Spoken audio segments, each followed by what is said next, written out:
le plus grand match de basket de tous les temps, et personne ne l'a vu.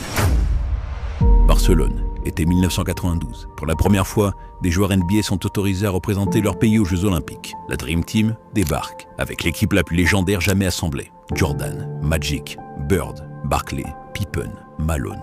Une armée de Hall of Famers. Chuck Daly, le sélectionneur, organise un scrimmage entre la Dream Team et un groupe de jeunes universitaires, comprenant notamment Chris Webber, Penny Hardaway, Grant Hill et d'autres futurs grands noms.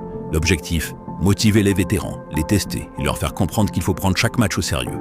À la surprise générale, les universitaires dominent, mènent le match, jouent plus vite, plus collectif. Les stars NBA, surprises et un peu désorganisées, se font bousculer. Résultat, la Dream Team perd le match. Ou plutôt, Chuck Daly arrête le match avant la remontée, pour envoyer un message clair. Même les plus grands peuvent perdre s'ils se croient invincibles. Ils demandent leur revanche le lendemain. Mais là, c'est une autre histoire. La Dream Team, remontée comme jamais, inflige une raclée à cette équipe de jeunes loups 72-39.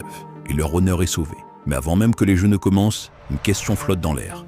Dans une équipe peuplée de dieux vivants du basket, qui sera le patron? Magic Johnson, Larry Bird, Michael Jordan? Cette question ne va pas rester longtemps sans réponse. Chuck Daly, encore, organise cette fois-ci un match à huis clos. Aucun spectateur, aucun journaliste. Les seules images existantes de ce match sont prises par l'un des assistants vidéo de Daly, qui ce jour-là a la bonne idée de sortir sa caméra. Magic mène son équipe face à celle de Jordan. L'intensité est totale. C'est une bataille de style, d'époque, d'ego. Mais Jordan prend feu. Il écrase tout. Il humilie Magic sur les dernières possessions.